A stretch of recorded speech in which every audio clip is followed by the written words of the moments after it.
All right, Marlon Joker, wake up, gents. Let's keep it with the realignment stuff, conference stuff, Corey. Okay, with the Big Ten road game will be the first road show for the Wake Up family. Or which Big Ten road game is the first road show for the Wake Up family? My top three, the Horseshoe, the Big House, Camp Randall. Those are good ones.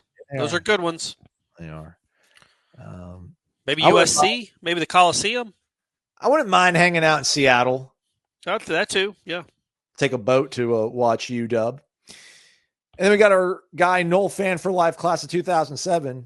Corey Aslan, it would seem that post-settlement, the path is aligning for FSU to join the P2 in the next 5 years. The most likely destination seems to be the Big Ten. You two have infamously been haters of the idea of FSU going to the Big Ten in the past. In the most recent history, your language has softened on the idea. I'm just looking for a pulse check to see if you still feel the same way.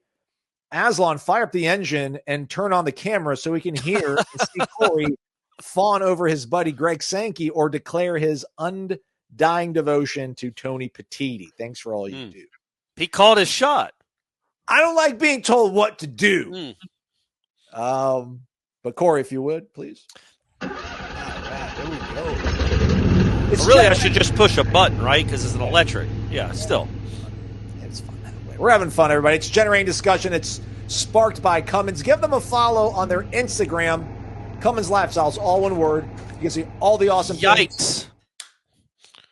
My chair just broke, Aslan. Can we still keep doing this? What? It's live. Yeah, it's live. We're doing live. I got another one. I got a backup. That's crazy. Did you see the athleticism? I didn't see it. I'll have to go back and replay. I thought a robber walked into your house because you're like, oh gosh. Like, no, I had to use my quads to keep from falling. Nice. All right. Well, that was awesome. See, Corey, you got to get out the house, man. Get in that RV with Steph and just motor around the world. I thought I was in decent shape, but I just broke a chair. See all the awesome things that you can do with your spare time, your recreational time, when you use Cummins products, namely the Onan line, those portable generators, those portable power stations.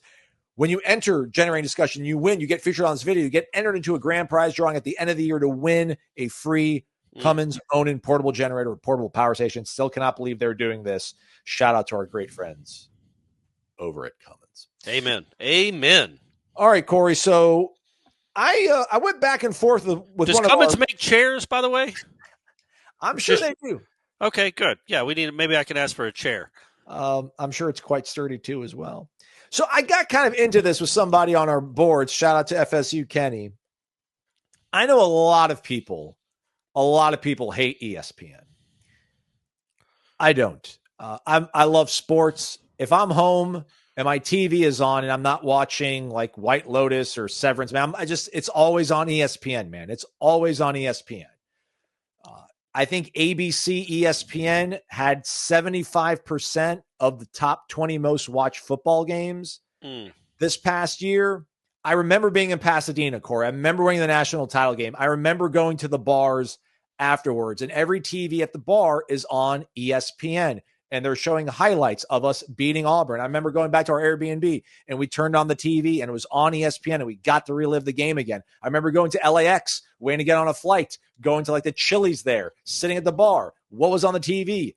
ESPN. Yeah, man, we get it. ESPN's been around a while. I remember watching Bob Horner hit 4 home runs and then seeing those highlights on ESPN.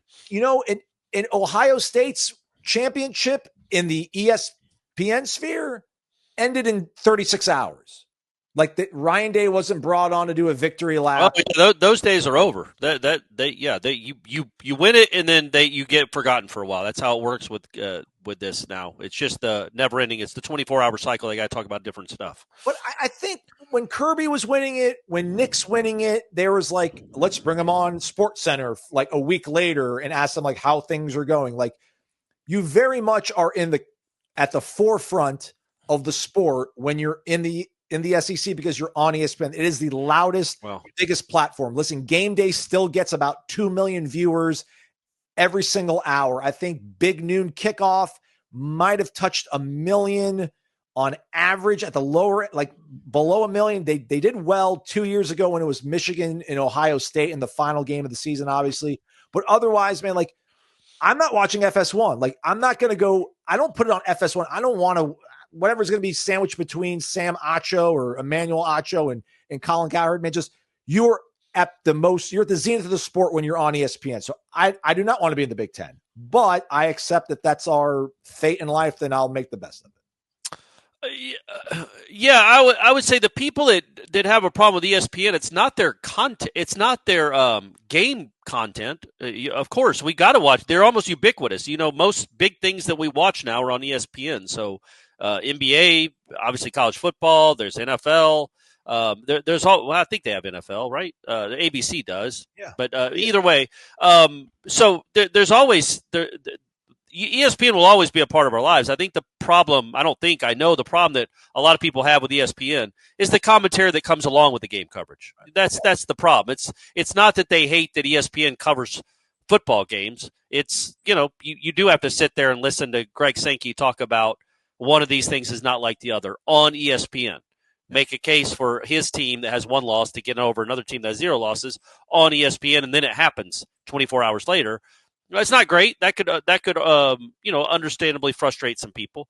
But to this question, I mean, he's being tongue in cheek when he says that Greg Sankey's my boy. Right, I think people that listen to this show know that I'm not a fan of him or what he's done to this sport. And I'm not a hater of going to the Big Ten. I would prefer the SEC just because of selfish reasons. Flying aspect of it. I don't like to fly. The schools that are in the SEC are closer, except for Texas and Oklahoma. And I also think it's a better cultural fit, and I think it's better for the community if you have 5 home games a year with SEC fan bases coming into your city.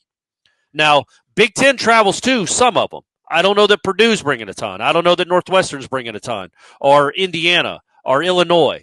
But I know that Ole Miss, Arkansas, Tennessee, and Texas are. So that, honestly, is my biggest preference, is what I think what it would mean to the city and to that stadium to always be full on Saturday nights because you have an SEC school. But to be honest, and I guess baseball, like I don't know what it would do to baseball to be playing in a Big Ten schedule as opposed to a SEC schedule, like just the energy around it. But there's not really much difference between the two conferences. You know what I mean? Like, in terms of this, definitely in terms of this, but also in terms of stature. Like if Florida State and Clemson went in the Big Ten, that's on par with the SEC. It just is. When you throw in Ohio State, USC, Washington, Oregon, Michigan, Penn State, I mean, you're on par with the SEC. So by that token, it wouldn't be that big. To me, it's more about proximity of the other schools and making sure all those fan bases travel to Tallahassee.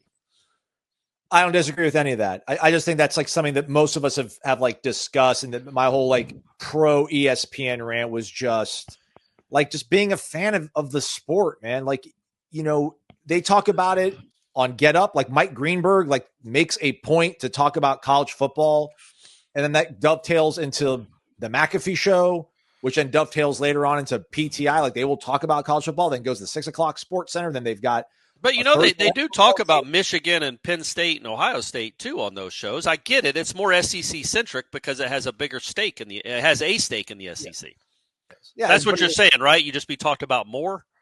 Absolutely, absolutely, man. Like you get to savor it. Your season is being chronicled by the biggest, loudest platform in the sport, man. Just if you want to watch, I think if you can't even really see all the highlights on FS1 because they don't have the rights of the college football playoffs. So they're showing like a slideshow of some of these games that are happening and stuff. And it's like, yeah, I mean, listen, I get it. Like no one likes Herb Street. Like we don't like Feinbaum. I get it. But I also don't like the guys on FS1 by and large. And I don't want to have to like hunt down FSU highlights and hear them talk about it. Because if FSU's in the Big Ten, that makes ESPN that much more likely to not talk about them unless they are the number one team in the country at that point. Well, yes, correct. Or top 5 or in the playoff contention. Yeah. But I would say this, and this is what I've been talking about for 2 years now. We all know, at least we should know by now, that the Florida State's, when that exit fee gets really low, is the same time that the Big Ten's TV contract runs out. So it makes sense for the FSU and the Big Ten align to when they leave, they're leaving for the Big Ten. And I would have no problem with that. It's certainly better than this. It's worlds better than this. But that is how you get in the SEC, is you have an offer, a genuine offer, not just a handshake deal, but a genuine offer to join the Big Ten. And the SEC gets a little worried to maybe very concerned, and so does ESPN, by the way. They get worried to concerned that they're going to lose Florida State and Clemson and possibly Miami and North Carolina to the Big Ten. And they do not want that. They do not want the Big Ten to have a footprint in Florida. That's a huge state with a ton of eyeballs. And they would much rather, ESPN would much rather keep all the eyeballs in Florida on Florida and Florida State as opposed to half of them going to watch Florida State and Miami. So that's your best bet to get in the SEC, is to get yourself a firm offer from the Big Ten. In worst case scenario, which is not a worst case at all, you'd still be in the Big Ten. You'd be in one of the 2 big boy conferences, and it ain't like it wouldn't be fun to play at Michigan or to have Ohio State come to Doak. That would still be neat. I just think, man, the fact that you could go play Arkansas one week, drive to Arkansas, the next week Tennessee's coming to Doak, just the energy that would be constant in the city for these types of games with those types of fans. It would be much better than Boston College and Pitt and Syracuse. Much, much better in the Big Ten, because they have some really big boy football programs too, and fan bases that travel. It's just not as much as the SEC. It's just a tick below the SEC, I think, in terms of passion. And it's a huge tick below in terms of proximity. And I survived this chair. You did, and the energy deficit between the Big Ten and the SEC will be made up by Cummins powering us through those games. So, amen. Give them a follow again over on their Instagram, CumminsLifestyle. You can see all the awesome things they're doing again with their own line of products, including the QG 4000i. You can barely hear it. Barely hear it. Turn us up, though, really loud when we're on, though.